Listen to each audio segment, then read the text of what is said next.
Bonjour, je m'appelle Laure et je suis guide bénévole pour Héritage Montréal depuis un peu plus de 10 ans.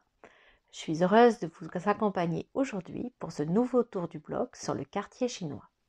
Durant la seconde moitié du XXe siècle, la population asiatique à Montréal se diversifie. Aux Montréalais d'origine chinoise s'ajoutent de nouveaux venus de l'Asie du Sud-Est. Entre 1945 et 1990, le Québec accueille une importante immigration en provenance de l'ancienne Indochine française, c'est-à-dire le Vietnam, le Cambodge et le Laos. Cette vague d'immigration est causée par les guerres postcoloniales en Asie et connaît son apogée en 1975 avec la chute de Saigon. Ces immigrants développent leur propre lien avec le quartier chinois de Montréal qui connaît d'importants changements durant cette période. À partir des années 50, de grands travaux au centre-ville de Montréal empiètent et grugent le quartier chinois. L'élargissement de la rue Dorchester, actuel boulevard René-Lévesque, la construction du métro, de l'autoroute Ville-Marie et du Palais des Congrès sont autant de projets qui affectent l'intégrité du quartier. Le projet du complexe Guy Favreau, annoncé en 1972 pour faire face au complexe des Jardins, dans ce qu'on a appelé l'axe nord-sud qui part de la place des Arts, entraîne la mobilisation de la communauté. Le projet est substantiellement modifié par le gouvernement fédéral pour intégrer des logements, en partie coopératifs, pour la communauté chinoise. Cet ensemble entraîne néanmoins la démolition d'une bonne portion du cœur du quartier. L'élargissement de la rue Saint-Urbain pour faciliter l'accès au stationnement fait disparaître le parc de la Pagode et scinde le quartier en deux. Au fil des ans, des projets immobiliers et des chantiers, des rues entières, des appartements, des commerces, des milieux de vie ont disparu. Par exemple, le square Dufferin et le parc de la Pagode disparaissent pour faire place à de nouvelles constructions.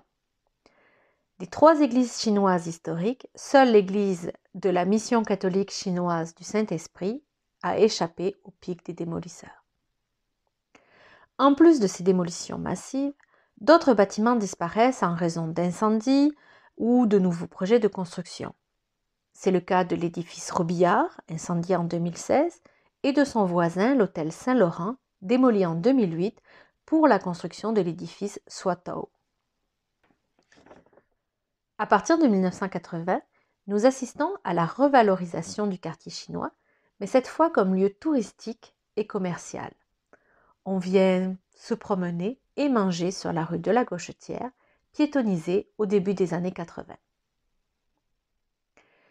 Plusieurs installations cherchent à mettre en valeur le caractère asiatique et chinois du secteur.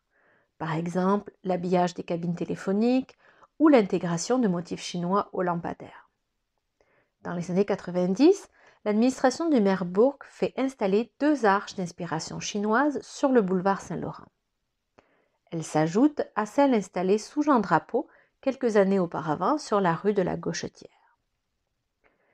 À cette occasion, ces dernières sont alors repositionnées pour marquer l'entrée du quartier. Certains de ces symboles ont été décriés, notamment par Sauvons Montréal en 1998, car elles participent à une image exotique du quartier et s'effectuent davantage pour les touristes que pour les membres de la communauté. La place Sun Yat-sen, inaugurée en 1988, est un lieu de vie communautaire central du quartier et héberge également des œuvres d'art public à caractère asiatique. Aujourd'hui, le quartier chinois de Montréal fait face à des défis importants pour conserver à la fois sa vitalité culturelle authentique, la préservation d'espaces communautaires au service des résidents et l'accès au logement pour les résidents de longue date. Il est important pour la communauté que les aînés d'origine chinoise continuent d'y recevoir des services dans leur langue, notamment à l'hôpital chinois. La récente pandémie de Covid-19 a également vu émerger une nouvelle vague de racisme anti-asiatique qui a atteint le quartier, ses commerces, ses résidents et notamment les aînés, ainsi que les communautés asiatiques d'ici et d'ailleurs. Certains bâtiments patrimoniaux ont aussi été longtemps négligés et sont aujourd'hui menacés. Il s'agit d'enjeux auxquels font face de multiples quartiers chinois en Amérique du Nord, comme à Toronto ou à Vancouver. En avril 2021, l'achat par un promoteur immobilier de plusieurs bâtiments patrimoniaux dans le secteur sonne l'alarme. Plusieurs citoyens, notamment Jean-Philippe Riopel, des commerçants, des membres de la communauté asiatique, se mobilisent pour la sauvegarde du quartier chinois et un dialogue est ouvert avec les instances politiques. Héritage Montréal soumet au ministère de la Culture et des Communications une demande de classement pour la British and Canadian School, devenue l'usine Wing, ainsi qu'une demande de reconnaissance du quartier par la ville de Montréal. Un comité de travail mixte est constitué. Aux côtés de la ville de Montréal et du ministère de la Culture, on retrouve des organismes comme Héritage Montréal et le groupe de travail sur le quartier chinois, ainsi que des citoyens et des commerçants locaux. En janvier 2022, le gouvernement du Québec annonce son intention de protéger l'ancienne école britannique et canadienne, ainsi que le bâtiment voisin, l'usine Davis & Sons. En parallèle, la ville de Montréal annonce la modification de son plan d'urbanisme afin de préserver le quartier chinois et de mieux protéger ses bâtiments. Je vous remercie de m'avoir écouté et j'espère que ce nouveau tour du bloc vous aura donné le goût de vous promener dans le quartier chinois et de découvrir la richesse de son patrimoine. Bonne découverte!